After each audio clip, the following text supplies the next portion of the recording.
أعوذ بالله من الشيطان الرجيم. بسم الله الرحمن الرحيم.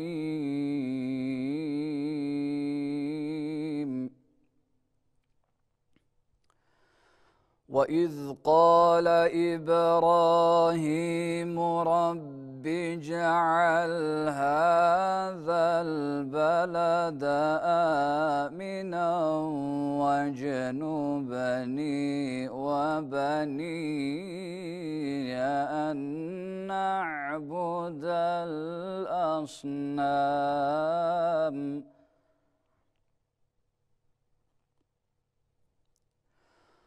رب إنهن أضللن كثيرا من الناس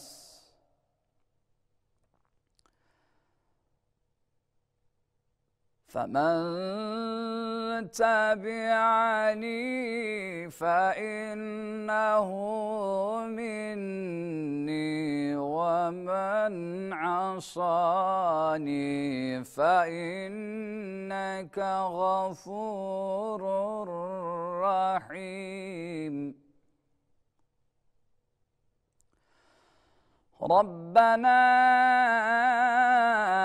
إني أسكنت من ذريتي بواد غير ذي زرع عند بيتك المحرم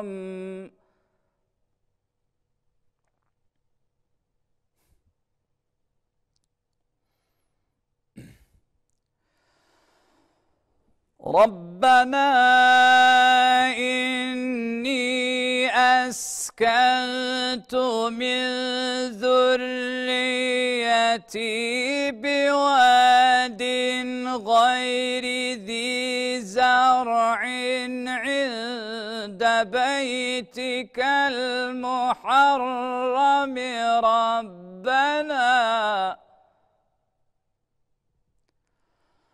ربنا ليقيموا الصلاة فاجعل أفئدة من الناس تهوي إليهم وارزقهم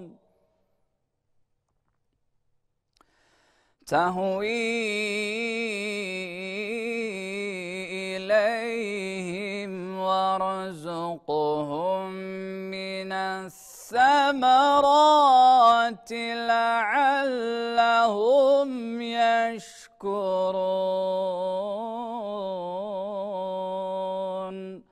صدق الله العظيم.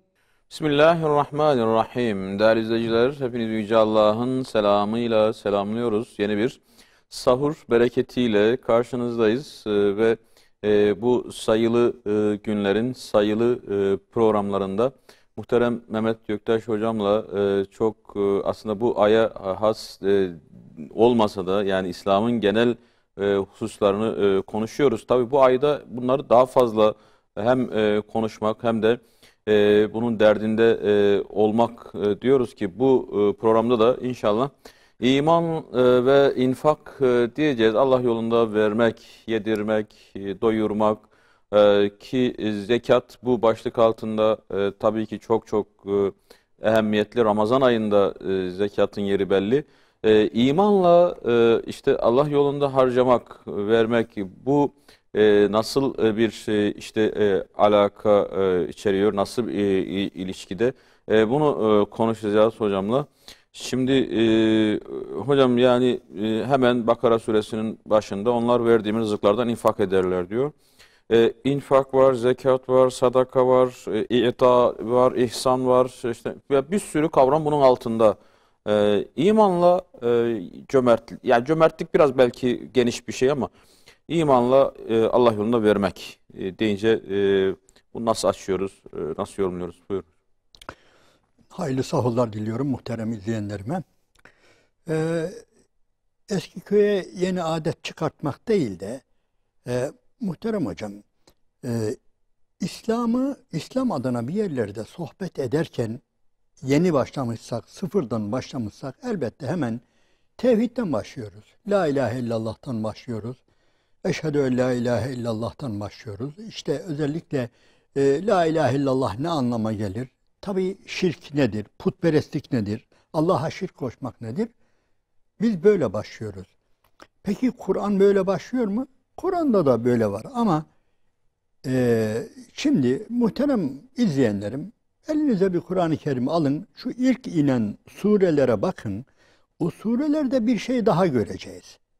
Yani putperestlikten, tevhidden başka, hatta ondan bazen daha da fazla Allah-u Teala bize vermeyi emrediyor. Yani mümin dediğin verir. Bu verme kelimesi demin açıkladığınız verme başlığı altında çok şey var. Yani zekat vardır, sadaka vardır, infak vardır, fıtır vardır. Yani var da var. Ama önce vermek, bu daha genel bir kelime.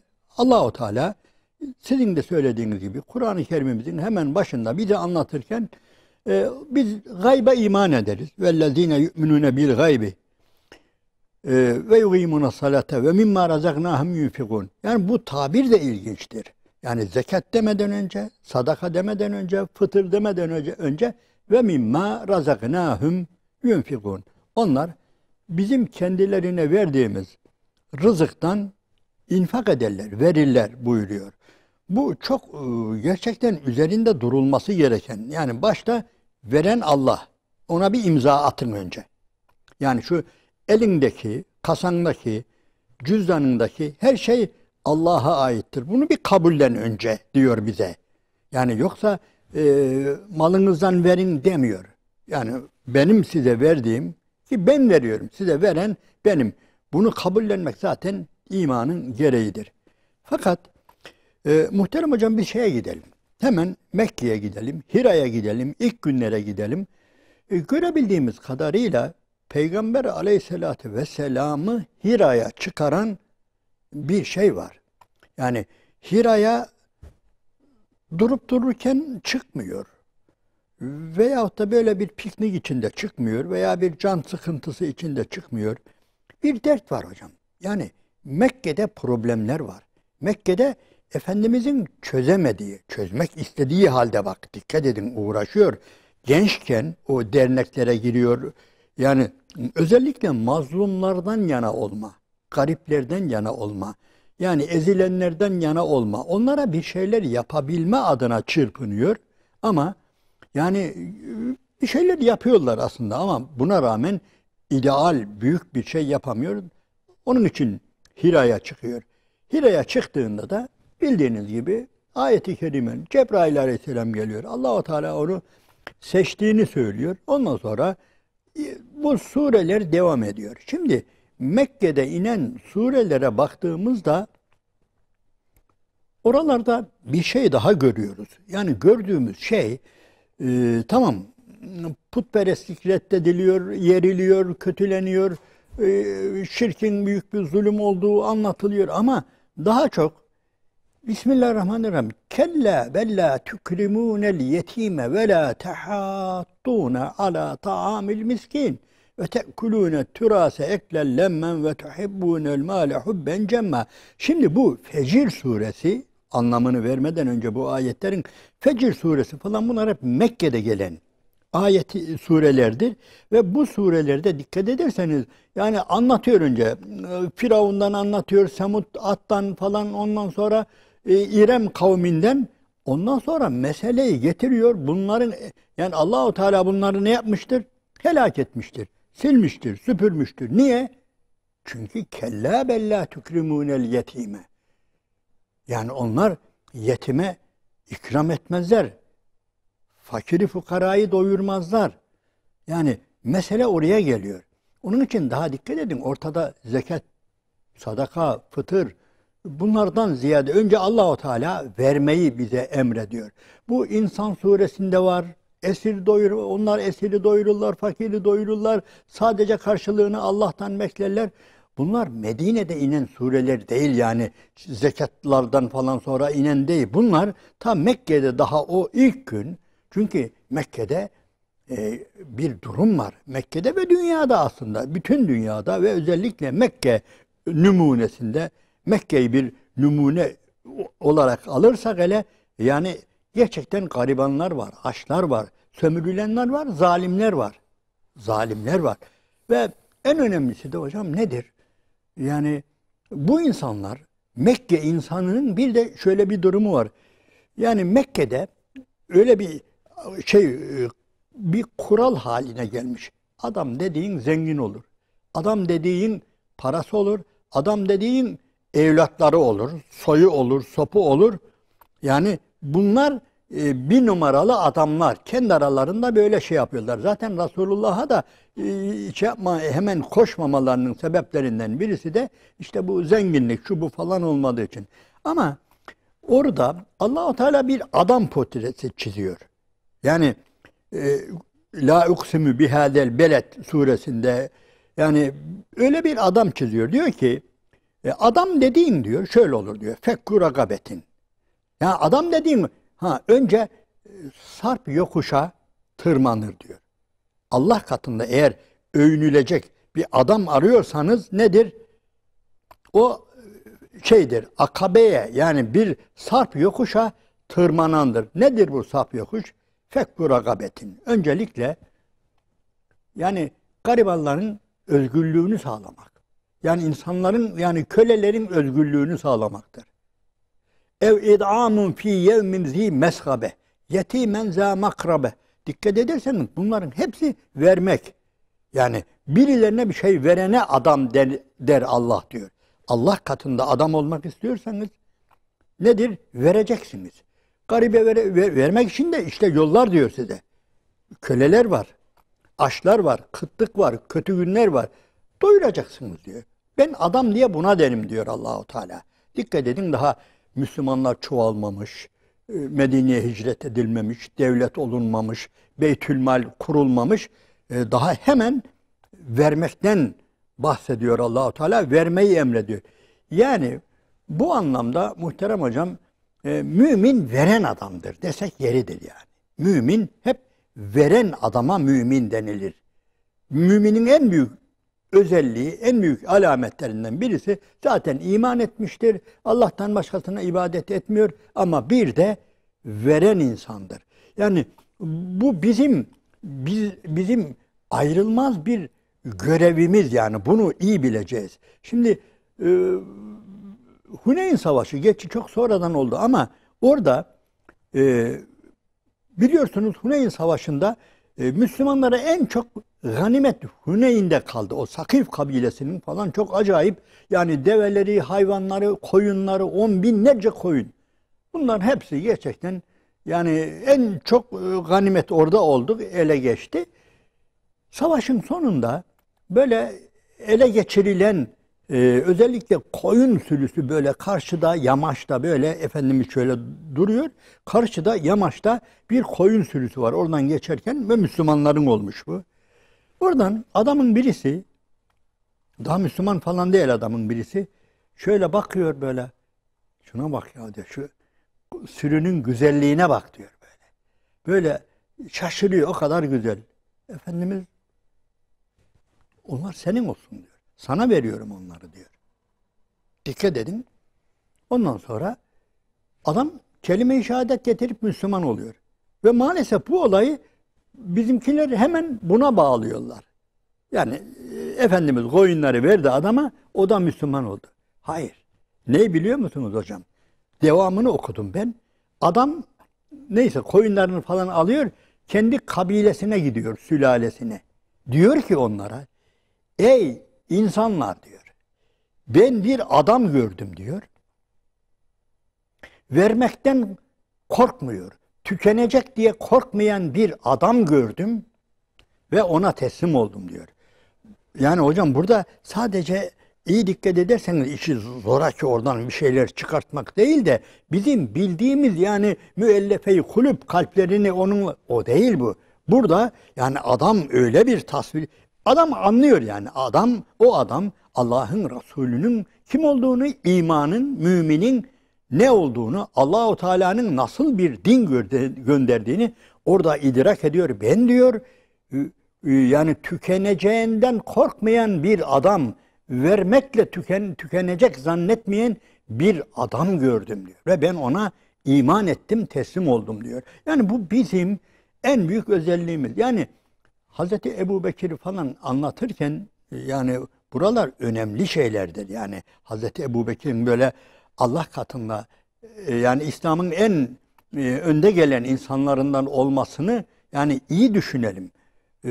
Bunu belki garibanlarımız, fakirlerimiz falan fazla yardım edemeyenler bunu yani anlayamayabilir veyahut da üzerinde durmayabilir ama gerçekten vermek ayrı bir olaydır. Bu bizim alameti farikamız olmalıdır. Mümin verendir. Bize öncelikle yani Rabbimiz Mekke'de inen surelerde inanın hepsine şöyle bakıyorum hep böyle vermekten bahsediyor ve müminin vasfı olarak anlatıyor. Doyurmaktan bahsediyor. Yani bunu yaptığımız zaman yani Allah'ın izniyle dinin bir yerde yani yarısını yani büyük bir kısmını aşmış oluyoruz yani inşallah. Ondan sonra iş geliyor. Daha sonra bu kanunlaşıyor diyelim tabiri caizse. Yani kişilerin gönlüne bırakmıyor. Allahu Teala önce yani bir farz falan kılmadan ısrarla teşvik ediyor. Sonra da bu farzlaşıyor. Zekatlaşıyor, sadakalaşıyor, fıtırlaşıyor.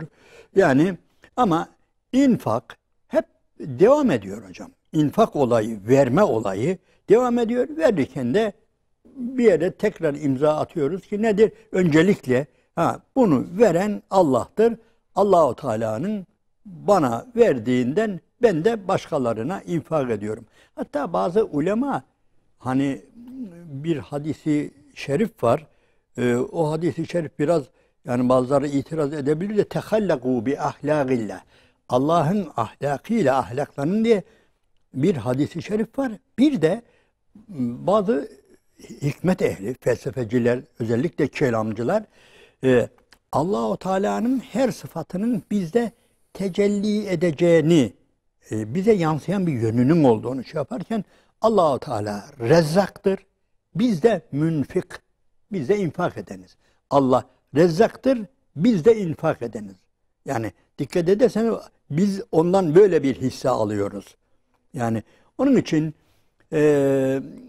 diyorum ya bu imanı değişik şekilde artırıyor. Tabii bunun artırmayanı olabilir mi? Allah korusun. Verdiği halde gösteriş için verenler Allah'ı eğer ve mimma razaknahum yunfikunu bilmezsek bir insan eğer bunu bilmezse verdiği bir anlamda işe yaramaz. Ben veriyorum zanneder. Benim. Bu benim. Veriyorum ve vererek itibar elde ediyorum. Zenginim. İşte cömertliğim duyuluyor. Demek başka. Allah bana verdi ya ben de ondan veriyorum. Demek gerçekten başka. Zaten ayet-i kerimenin birinde herhalde Me'ariç suresinde olacak. Müminlerin özelliklerini sayarken vellezine fi emvalihim hakkun malum lisaili vel mahrum. Bu da başka bir deyiş. O müminler ki diyor onların mallarında isteyen ve istemeyen fakirlerin hakkı vardır. Bu da işin başka bir yönü. Yani bir insan eğer para kazanmışsa müsaadenle çevrendeki insanlardan kazandın. Eğer sen bir market işletmişsen, yani bir alışveriş merkezi açmışsan, bir mağaza açmışsan ve kazanmışsan herhalde oraya gelip giden insanlardan ve o insanların hepsi de senden zengin değil. Yani bir takım insanlar senden çok çok fakir insanların paraları orada birike sana vere alışveriş yapa ne oluyor? Sende birikiyor. İşte Allah-u Teala diyor ki ve fi emvalihim hakkun malum. Yani belirli bir, malum bir hak vardır. Onların mallarında fakirlerin hakkı, isteyenlerin, istemeyenlerin her çeşit fakirin yani hakkı vardır buyuruyor. Ve yani Önce bu duyguyu yakalamak. Yani bu birinci imzayı atmak. Bu benim değil. Hem Allah'ın ilginçtir. Yani bana veren Allah. Bir de Allah bunu bana fakir fukaranın eliyle getirtirdi. Yani düşün hele, senin bir mağazan var ama asgari ücretle çalışan bir adam, bir gariban geliyor, senden bir gömlek alıyor, bir pantolon alıyor veya bir yağ alıyor, ekmek alıyor, un alıyor ve nedir? O senden fakir olduğu halde Allah bizi birbirimize böyle muhtaç kılmış, bu şekilde şey yapmış. Bunu eğer kabul etmezsek muhterem hocam, verdiğimiz işe yaramaz. Yani biliyorsunuz Kur'an-ı Kerim'in birçok yerinde nedir? Özellikle riya olarak öyle gösteriş için vermekten bahseden, bunları yeren, verdiklerinin hiçbir işe yaramayacağını anlatan ayetler vardır. Yani bu tabii Müslüman bunu yapmaz Allah'ın izniyle. Yapanların bir kısmı da nedir? Yani gösteriş için, yani oradan bir gelir var. Bir de şey var biliyorsunuz. Hani Anadolu'da bir söz vardır. Gaz tavuk meselesi var ayrıca, biliyor musun? Yani ördek gelecek yerden işte tavuk esirgenmez şeysi. Bazıları da bu anlamda verir. Tabii nedir? Bu da bir işe yaramaz. Evet. Yani bu özelliği bir mümin kendini yoklamalıdır hocam ya. Ben veriyor muyum, vermiyor muyum? Daha şeye geçmedik bak. Yani eğer iş resmi zekattan konuşursak o biraz sınırlı. Paran olacak, nisap miktarı olacak. Üzerinden bir yıl geçecek. Bu nedir? Bu bizim bildiğimiz farz olan üzerimizde zekat. Ve hatta şöyle söyleyeyim, belki bunu birileri söylemiyor da, hocam zekat var ya, benim görebildiğim kadarıyla rayına oturmuş bir İslam toplumunun yükümlülüğüdür. Rayına oturmuş artık. Her şey tamam, güzelce devletini kurmuş, ordusunu kurmuş, Beytülmalini kurmuş, her şey gidiyor. Ama bu arada 40'ta bir nedir? Herkes malının zekatını verecek. Fakire, fukaraya veya İslam devletine verecek, o dağıtacak. Fakat başka bir olay daha var. Nedir? Ve yu'sirûne alâ enfusihim velev kâne bihim hasâsa. Haşr suresinde. Bir de olağanüstü günler var. Olağanüstü günler zekat günü değildir hocam. Dikkat edin. Olağanüstü günlerde zekatla yetinilmez. Diyelim ki eğer Tebük seferi için yani bir duyuru yapılmışsa, aylar önce duyuru yapılmışsa, müminler sefere çıkacak. Yani Bizans'a karşı, yani büyük bir savaş hazırlığı yapılacak derse, kusura bakmasın hiç kimse 40'ta bir olmaz. İstiyor, Allah'ın Resulü istiyor. Veyahut da bir hicret günü. Yani düşünün hele, durup dururken size Müslümanlar geliyor, garibanlar geliyor. Yani evini, barkını terk etmiş insanlar size geliyor, size sığınıyor. Sizin evinize, sizin mahallenize, sizin şehrinize başka yerden garibanlar geliyor, Müslümanlar geliyor. Kusura bakma, burada senin görevin zekat vermek değil. Niye? Zekat yetmez. Onun için Allah-u Teala emretmediği halde onlar veriyorlar. Müminler görüyorlar. Mümin zaten veren adam ya hocam. Allah onu kabul ettirdi ya. Mümin dediğin verir. Dedi mi? O onu görüyor zaten. Ne? Aynen ayeti kerimede ve yu'thirûne alâ enfusihim velev kâne bihim hasâsa. Yani kendiler fakr, zaruret içerisinde yüzdükleri halde mümin kardeşini tercih ederler. Ona verirler. Dikkat edin, bu zekat değil. Zekatın çok fazlası. Zekat dediğim gibi yani şurada senin 40 tane altının var, birini veriyorsun. Ama bu öyle de yani senin aç kaldığın halde senin aç kalman pahasına yani ötekine veriyorsun. Kısacası muhterem hocam, mümin bu vasfı kazanmalı, bu özelliği yakalamalı ki bu gerçekten çok büyük bir erdemdir. Hele bugünün dünyasında görüyorsunuz. Yani bugünün dünyasında yani yeri gelince konuşacağız da evet açlar var. Açlar var. Aç kalanlar var. Açlıktan ölenler de var dünyada. Ama haşa rızkın azlığından değil hocam. Rızkın azlığından değil, birilerinin yani firavunluğundan, nemrutluğundan.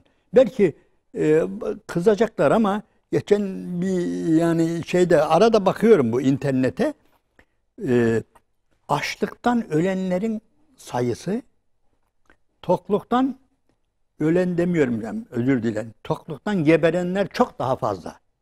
Yani o kadar tokluktan dolayı, obeziteden dolayı, çok yemekten dolayı meydana gelen hastalıklardan, ya Allah'tan kork ya. Hem seni öldürüyor, bak bu obezite seni öldürüyor. Hem bu çok yemek, çok tüketmek sana bir şey vermiyor ama bu arada birileri de açlıktan ölüyorsa eğer, yani bu gerçekten büyük bir cinayettir yani. Bu Allah'ı unutmaktır, İslam'ı unutmaktır, hakkı unutmaktır. Yani onun için o da ayrı bir konu. O konuların hepsi yeri geldiğinde ya azar azar temas ederiz de, mümin eğer baştan bu özelliği kazanırsa, hocam ben bazı kardeşler gördüm, biliyorum. Yani gerçekten çok gıpta ediyorum. Yapamıyoruz veya unutuyoruz gafletten veya belki de o kadar erdemli olamadık. Yani tevazu de hocam, yani evinde misafir oldum birinin, böyle hiç unutmayayım, beraber çarşıya çıkacağız. Misafir oldum. Hocam şöyle elini cebine attı, şöyle paraları şey yaptı, şöyle ayırdı, birazını şuraya, birazını şuraya koydu falan. Ondan sonra ben de merak ettim yani. Hayırdır abi, ne o yaptın falan. Ha şey ya Mehmet hocam dedi. Şimdi buradan evden çıkınca dedi, ondan sonra falan yere varana kadar yani bazı fakirlere rastlıyorum, şeye rastlıyorum. Elimi cebime atıp orada seçmek olmuyor diyor. Hazır şurada işte şu 20'lik, şu 50'lik, yani onları da biliyor. Yani diye kendi parasını şuraya koyuyor, şurada böyle işte onları ayırıyor. Yani o kadar alışkanlık haline getirmiş. Hele bir kardeş vardı böyle. O da para değil hocam ya, çikolata, şeker. Yani cebinden hiç eksik olmaz. Yani biz gezerken bir orada çocuk gördüm, şöyle hemen tutar başını okşar çıkar ya. Ya şunu ben yapamaz mıyım ya? Şu 1 liralık, 2 liralık şey ben alam ama baştan hazırlıklı, biliyor musun? Alışmış. Kardeşin işi gücü bu yani. Onun için gerçekten hani hadis-i şerif var ya, haset, 2 şeye haset vardır. Yani onun dışındaki haset caiz değildir, haramdır. Ama 2 konuda haram değildir. Yani Allah birine mal vermiştir, o durmadan infak ediyor. Bu adama gıpta edilir, bu adama haset edilir. Bir de ilmi var. Allah ilim vermiş, o da durmadan onu anlatıyor, yayıyor. Böyle bir adama da haset edilmez. Bu gerçekten, onun için hep hocam çok dağılıyoruz ama ayetler birbirlerini hatırlatıyor. Bazen de demek ki sirran ve alaniyeten diyor, vermeke. Verirken de Allahu Teala, yani böyle sadaka, zekat veyahut da birilerine verirken yani tamamen gizli verilmesini de emretmiyor. İlla gizli vereceksiniz falan. Tamam, bazı noktalar vardır. Sağ elin verdiğini, sol elin haberi olmayacak, görmeyecek bu konu, ama öbür tarafta bazen öyle bir konum geliyor ki değişiyor. Burada vereceksin, göstereceksin. Ha demek ki ya öyle, bunun malının zekatını veriyor bu adam. Veya yardım ediyor. Ben niye yardım edemiyorum diye, bu teşvik. Yani teşvik olacaksa eğer Allah'ın izniyle orada riya olmaz hocam. Yani o veren adam riyakar değildir. Eğer başkalarını da bu işe teşvik ediyorsa bu böyle değildir. Evet. Bir araya gidelim. Aradan sonra inşallah devam edeceğiz. Buradayız efendim. Maalesef size hiç soru hakkı Estağfurullah. bırakmadık. Değerli izleyiciler, kısa bir aradan sonra sahur bereketi kaldığı yerden devam ediyor. İman ve infak, Allah yolunda vermek, bu konuyu konuşuyoruz. Şimdi infakta harcama manası da var, değil mi? Ki ayet-i kerimelerde burada Tabii. geliyor. Yalnız o sadece hani para olarak değil herhalde. Yani çünkü ve mimma razaknakum'da alimler Evet. orada size rızık olarak verdiğimiz her şeyden infak edin.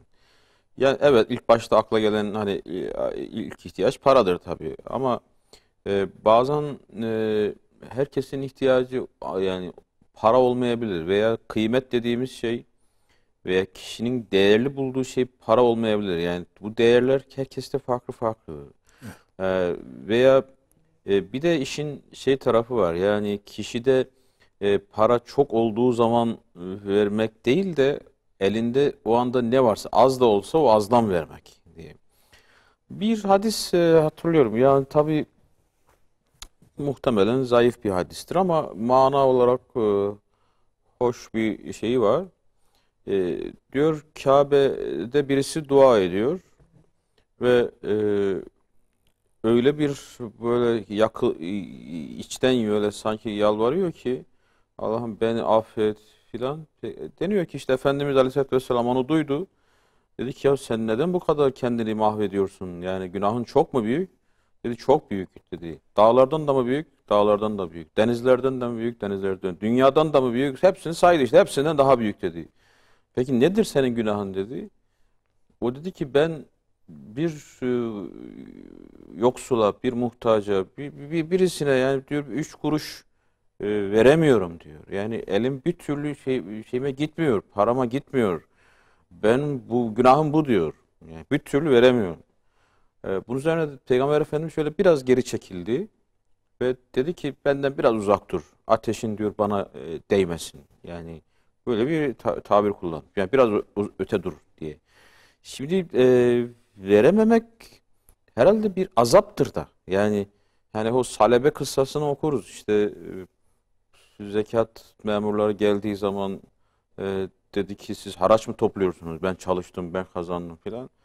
Sonra veremedi mesela.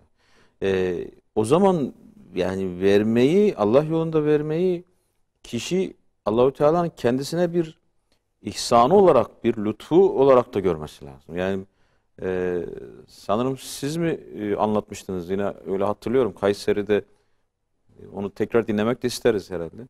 Yani Ulu Cami önünde bir dilenci Ha, ha, işte evet öyle bir şey. verdi de versinler gibi. Evet. Yani Allahu Teala ver diyecek ki yani onu nasip edecek Öyle, ki öyle. biz de verebilelim. Öyle değil mi? Biraz nasip Öyle. meselesi. Basit bir şey. Benim çocukluğumda ben anlatıyorlar da ben denk gelmedim ama diyorlar ki sen vardın, hayattaydın. İşte falan caminin kapısında dururdu, Hunat Camii'nin. Orada diyor kendi kendine konuşurdu diyor. Bir dilenci bu. Dilenci elini aşmazdı yalnız diyor. Oraya otururdu diyor. Önünde bir mendil falan da herhalde bir şey var. Oraya da atar ama hiç kimseye gelene işte böyle şey yapma, sadece konuşurdu diyor. Bir şeyler konuşuyor kendi kendine. Sonra birileri kulak verilmiş. Bu ne diyor falan diye şöyle eğilmişler. Allahu Teala'ya diyorum. Verdi de versinler.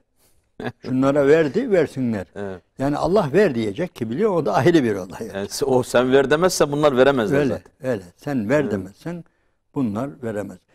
Aynen sizin anlattığınız gibi yine bir başka zatı anlatırlar.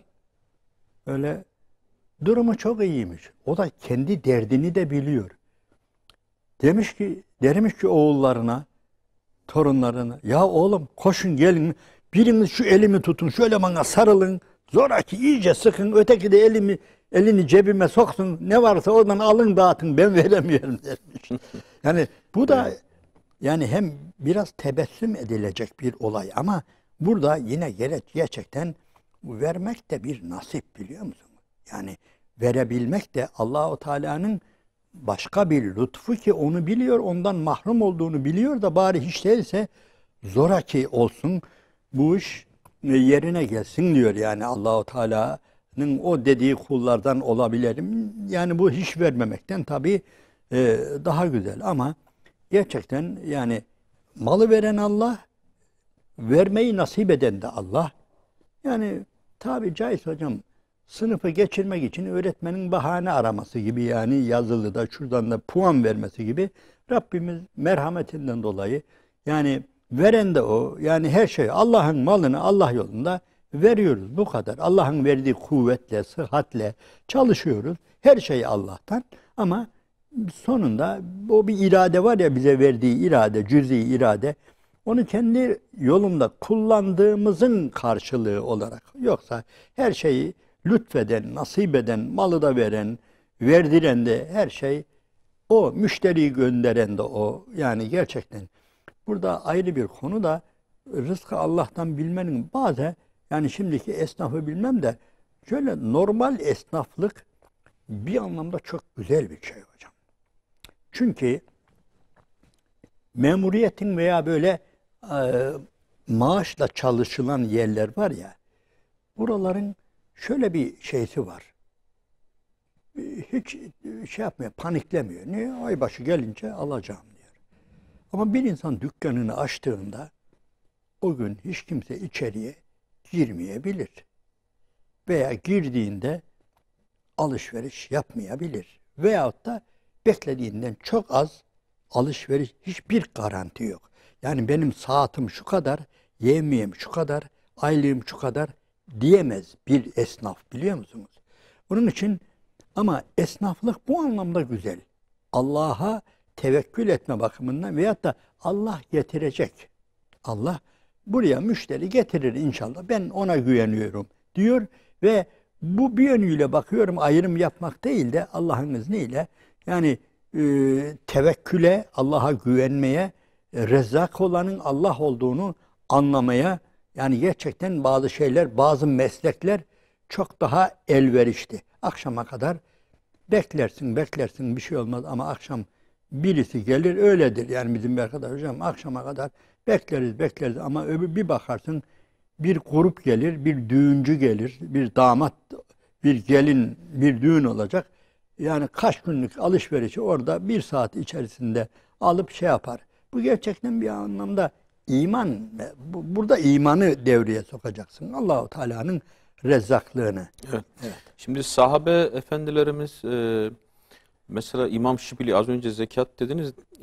Sanırım İmam Şibli olsa gerekti rahimehullah. Ona zekattan soruyorlar işte ne kadar vereceğiz? İşte benim şu kadar koyunum, şu kadar keçim, şu kadar devem var, şu kadar altınım var. Bunların toplam hani zekat. Diyor siz neye göre soruyorsunuz? Eğer diyor cimriye göre soruyorsanız, cimri adama göre 40'ta birini vereceksiniz. Yok diyor siz Hazreti Ebubekir'in mezhebine göre soruyorsanız hepsini vereceksiniz. Hazreti Ömer'e göre soruyorsanız diyor, yarısını getirip vereceksiniz. Diyor siz neye göre soruyorsunuz? Yani bu zekatın değişik. Şimdi Hazreti Ali'den mesela Hazreti Ebubekir evet bütün malını getirmiştir ama Hazreti Ali de hepsini getirmiş. Hazreti Ali'nin 2 dirhemi var. Hazreti Ebubekir'in 2000 dirhemi var. Yani şimdi burada genelde şeytan şu vesveseyi ya sen zengin değilsin ki hani tamam o vermek var ama Hazreti Osman gibilere has. İşte Hazreti Ebubekir, Hazreti Talha gibilere has. Yani senin yapacağın şey ancak yetinmek, şükretmek, kanaat etmek filan gibi. Hani şeytan sizi fakirlikle korkutur da yani bir işin bu yönü var. Hani günümüzde bu korkutma işi daha fazla. Çünkü gitgide daha fazla tüketen bir insan türü var şu an. Ve daha fazla korkuyor. Ve bir yerde Ramazan ayı bunun için ayda senede bir sanki gelip sallıyor yani. Yani böyle bak hangi asırda yaşarsan yaşa ben yine geleceğim yani. Bunu hatırlatmaya yine geleceğim diyor gibi. Ramazan ayında insanlar biraz daha rahat sanki veriyorlar. Biraz daha cömert oluyorlar. Hem sevabını fazla olacağını, bugünlerde yapılan amellerin ücretinin değişik olduğunu diyelim ki görüyor, biliyor.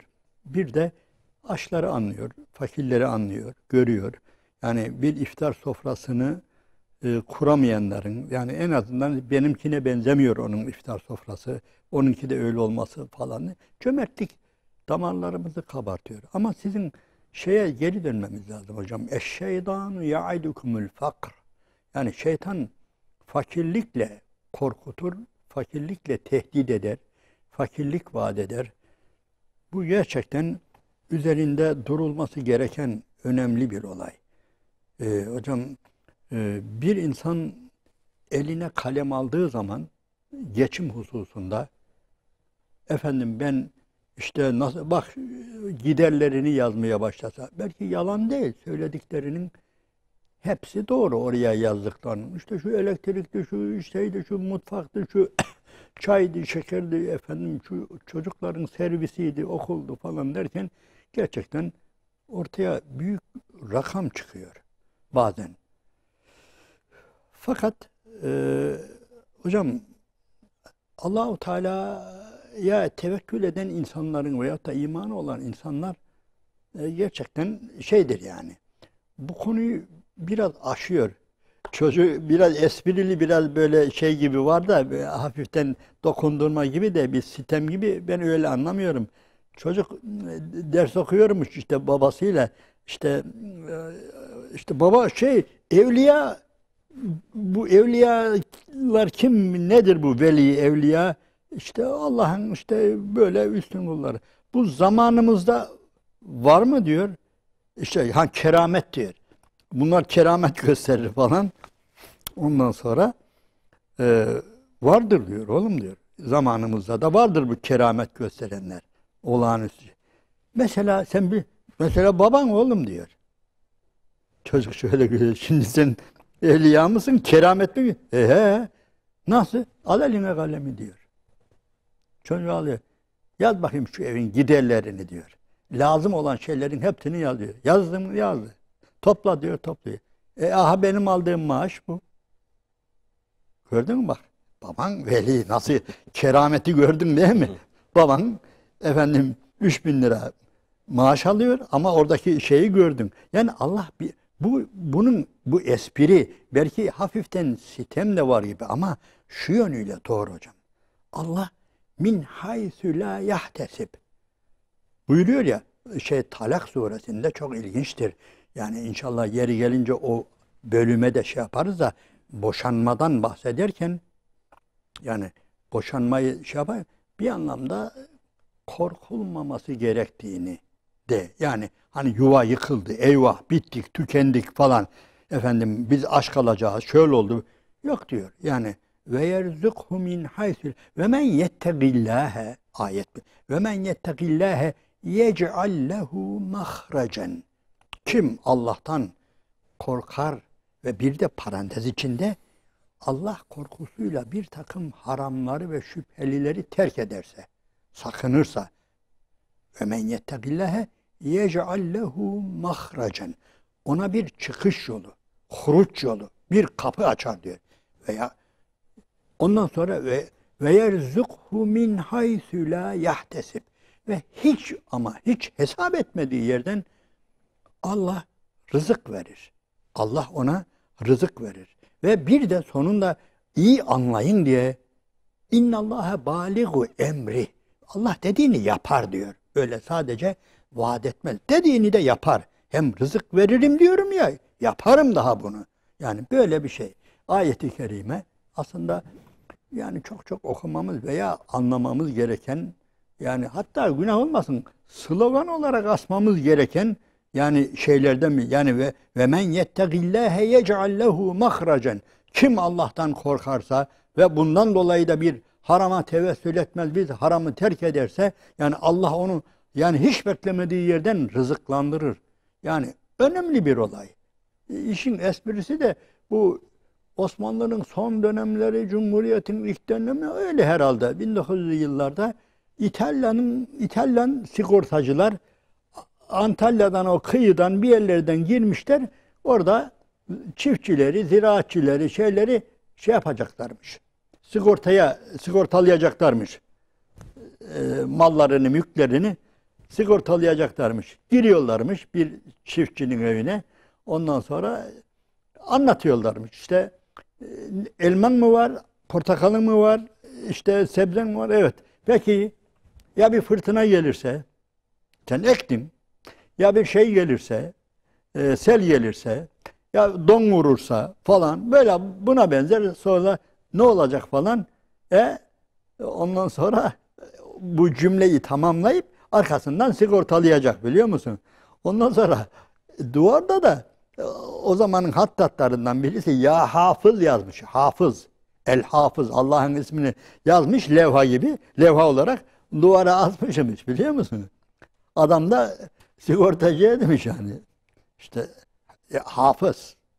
Yani Rabbim bizi muhafaza eder anlamında. Hafız. Birkaç kere varmış adam böyle aynı cevabı almış. Onlara da yani ya hafız diye muhafaza eden Allah'ım anlamında. Ondan sonra adam geri dönmüş. İtalya'ya varmış. Demiş oranın patron, sigortanın patronu, ne yaptın? Bizden önce hafız diye biri varmış. Oraları hep sigortalamıştı. Güzel bir şey, biliyor musun? Evet. Bizden önce bir sigortacı varmış. Hafız isminde. Oraları hep sigortalamış. Şimdi bir de sadaka belayı def eder derken sanki Yani herhalde verirken öyle bir niyetle verilmiyor değil mi? Yani işte yani şu dilenciye, şu isteyene şu kadar vereyim ki bugün başıma bir şey gelmesin veya Hocam yalnız bu bir suç değil yani. Onu öyle söyleyeyim. bile verse suç Tabii değil. böyle versek de mesela benim acizane kardeşlere en büyük şeyim, tavsiyem bazı kötü rüyalar görüyoruz. Yani hayra yoramayacağımız ilginç bir rüya görüyoruz. Yani tabii yapmak, hemen kalkıp Allah'a yalvarmak, Ya Rabbi bu rüyamızı hayra tebdil eyle diye yalvarırız ama benim düşüncem kalkar kalkmaz da hemen mümkün olan, yani sokağa adım attığımızda hemen bir sadaka vermek. Yani bu insanı rahatlatır yani. Gerçekten rahatlatır. Yani belki biz ölçmüyoruz. Efendim şey mi şimdi bir bela gelecekti de veya bazen ilginçtir hocam, o belanın ucu da dokunuyor ha. Sadaka verdiğin halde bir bakıyorsun geliyor ve ama teğet mi geçiyor diyelim. Böyle az şey, o zaman aklı başında adam anlıyor. Ha. Yani eğer demek ki yani bugün başıma böyle bir şeyler gelebilirmiş diye. Verilmiş bir sadakam var Tabii mı? verilmiş bir sadaka. Hocam bu var ya, ben acizane o şeye karışmıyorum o kadar. Yani sadaka gerçi hiç yapmadan vermek daha güzel. Ama bile bile de verdiğimizde bunun bir şey, hocam başka ne gelir elimizden? Evet. Bir de Veririz yani. suistimal var. Hani şeytan bir o vesveseyi de veriyor. Yani işte sen buna veriyorsun ama bu muhtaç değil zaten. Bu Hocam özür dilerim. Ben o kalem meselesine oradan girecektim. Şeytan der ki eline kalem al bakayım, senin giderlerini bir yaz hele. Sana hiç sadakaya yer kalıyor mu? Sen sadakaya muhtaçsın ya. Aslında başkaları sana sadaka versin dedirtir şeytan. Tabii malın eksilmesini, hepsini getirir gözümüzü. Yarın ne yiyeceksin der hocam. En büyük, yani şeytanın en büyük vesvesesi yarın ne yiyeceksin. Evet, yani Peygamber Aleyhisselatü vesselam da bazı Müslümanlara şey yapmıyor. Yani malının hepsini tasadduk ettirmiyor. Çoluğuna çocuğuna kalsın diyor, o ayrı bir olay. Ama bir de şu var. Hocam bazen öyle bir durum geliyor ki, yani diyelim ki bir şehadet. Yani yani Allah için bazen canı, malı feda etmek, yani öyle bir durumla karşılaşıyoruz. Yani bir şeyler vereceğiz veya canımızı ortaya koyacağız, cesaretimizi ortaya koyacağız ki yani bu İslam yani aziz olsun. İslam'ın izzeti için, Allah'ın dini için fedakarlık gerekiyor. Şeytan o zaman da geliyor tabii. Sen gideceksin, öleceksin falan çocuk. Halbuki hocam iyi bakın, şöyle geriye bakın. Tarih boyunca şehit çocukları hiç şeyde kalmamış. Ortada kalmamış. Yani şehitlerin çocukları Allah'ın izniyle, eğer Müslümanlar varsa orada, o bölgede iman eden insanlar varsa, inanın var ya, hayattakinden, babası varkenden daha çok şeyler oluyor yani. Yani bazı şehit çocuklarına, şehit ailelerine Müslümanlar öyle sahipleniyorlar ki, çünkü Müslüman, yeter ki Müslüman olsun. Yani yaşadığın yerde Müslüman olduğu an, Müslüman kardeşlerin olduğu zaman, iman ehli insanlar olduğu zaman gözün hiç arkada olmasın, korkma. O kardeşlerin senin evini de, borcunu da, her şeyini de yani şey yaparlar yani. Ben buna biz çok şahidim, belki siz de şahitsiniz hocam. Yani Allah için cezaevine giren kardeşler, şunlar bunlar, böyle binde bir bazen bazı aksaklıklardan dolayı, o da Müslümanların suçundan falan değil de bazı yanlış anlamalardan, şunlardan bunlardan dolayı yani böyle. Hatta ben bir şey daha söyleyeyim. Cezaevi ziyaretlerinde bir şey gördüm. İsim vermeyeyim. Yani isimde grup ismi de vermeyeyim. Yani İslam düşmanı birisi cezaevinde. İslam'a düşmanlıkla, hatta Müslümanlardan, dindar insanlardan öldürme mi, yaralama mı, öyle bir şeyden dolayı içeri girmiş. İçeride yıllarca kalmış. Ve ailesi rezil olmuş hocam. Sefil olmuş. Bakanı yok, şey yok. Kendi ideolojisine göre belki onlar da örgütlü olup şey yapabilir ama o öyle olmuş. Ondan sonra hocam bizzat şahidim, artık arkadaşlar, dindar arkadaşlar sahip çıkmışlar. kendilerinden birisini yargıladığı halde bundan dolayı cezaevine düştüğünden dolayı o aileye yardım edeceksiniz. Gidip o aileye yardım edeceksiniz demiş. Ve oraya öğrendim, oraya yardım ediyorlar. Yani İslam düşmanı bir aileye tabii Allahu Teala çok şeyi çeviriyor. Cezaevindeki o insanda da çok büyük dönüşler oluyor. Hele hele özür dilerim, belki yeri değil ama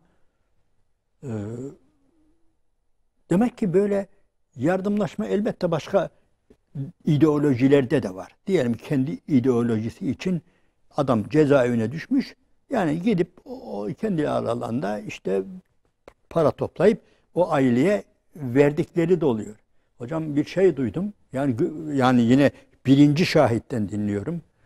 Hocam dedi, bu adam dedi işte İslam düşmanı bir adam ve o suçtan dolayı cezaevine düşmüş. Ailesine yardım ediliyormuş. Fakat ailesine yardım edenler taciz, eve vardığında bunun eşini taciz etmeye yeltendiklerinden dolayı şu anda bıraktırdı ve ondan sonra biz de kendisine dedik. Yani biz yardım edelim diye. Ondan sonra biz götürüyoruz diyor. Biz götür. Geçen meseleyi dağıttım ama hocam bütün bunlar vermekle alakalı, biliyor musunuz? Yani infakla alakalı olduğu için yani çeşitli şeylere gidiyor, yani dağılıyor yani. Evet. Ramazan ayında tabii iftar vermek, yedirmek, ki o yediren kişi yedirdiği iftardan aldığı sevap. Yani bunlarla ilgili okuyoruz, hatırlıyoruz bunları.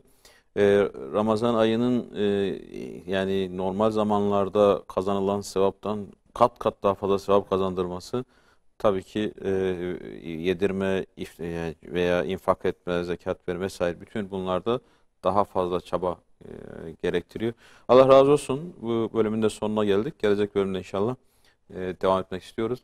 Değerli izleyiciler, sahur bereketini burada da bugün de noktalıyoruz. Buluşmak dileğiyle hepinize Allah'a emanet ediyoruz. Selamun Aleyküm ve Rahmetullahi ve Berekatuhu.